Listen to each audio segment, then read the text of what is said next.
Assalamualaikum warahmatullahi wabarakatuh.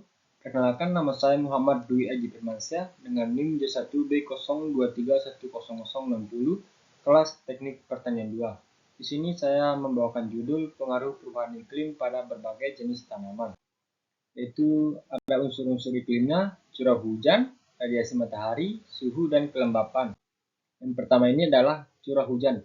Curah hujan adalah jumlah air yang jatuh ke permukaan bumi dalam bentuk presipitasi seperti hujan, gerimis, atau salju selama periode waktu tertentu dan biasanya diukur dalam satuan milimeter.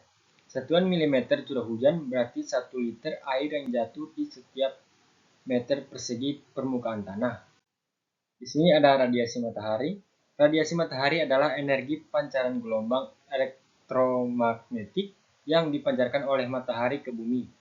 Energi ini merupakan sumber utama bagi semua proses iklim dan kehidupan di bumi, termasuk fotosintesis pada tumbuhan, penguapan air, serta pemanasan atmosfer dalam permukaan tanah.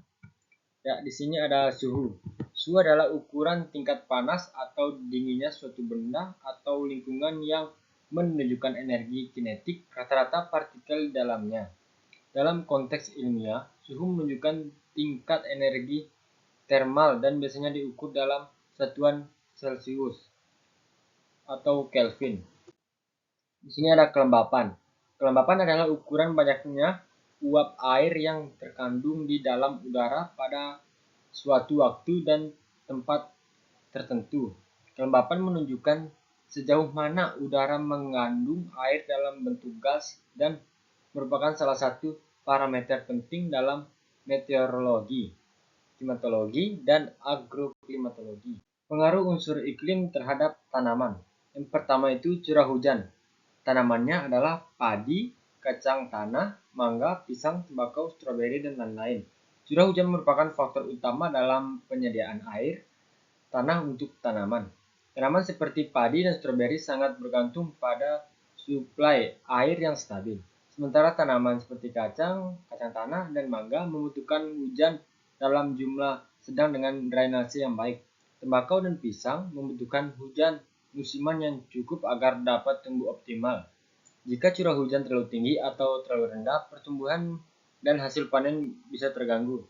Yang kedua ini radiasi matahari.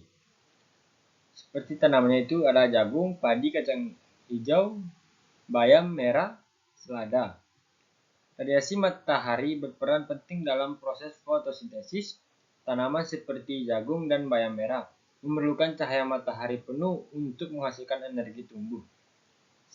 Selada dan kacang hijau juga membutuhkan paparan cahaya yang cukup agar tidak etiolasi. Radiasi yang cukup membantu tanaman menghasilkan daun dan buah yang sehat.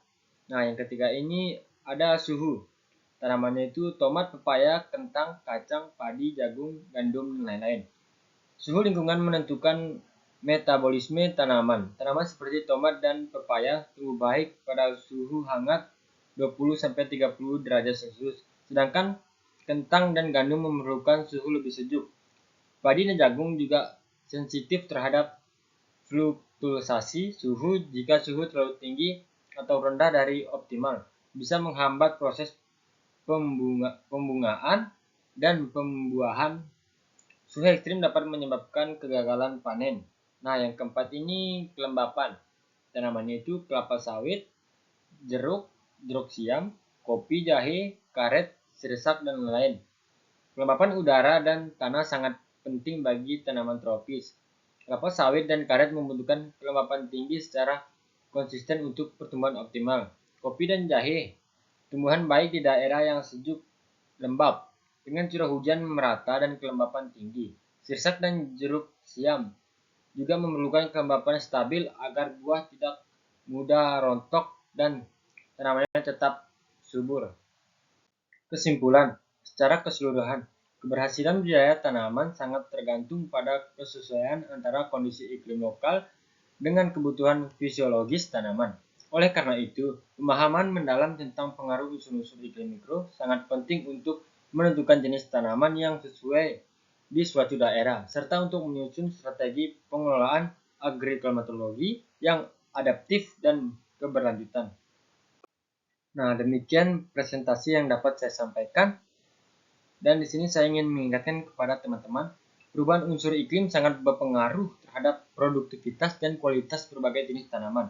Dengan memahami kebutuhan iklim mikro setiap tanaman, petani dapat mengatur strategi budidaya yang tepat guna mendukung pertumbuhan optimal dan hasil panen yang maksimal.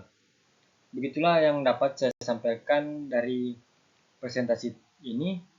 Mohon maaf atau ada salah kata yang salah.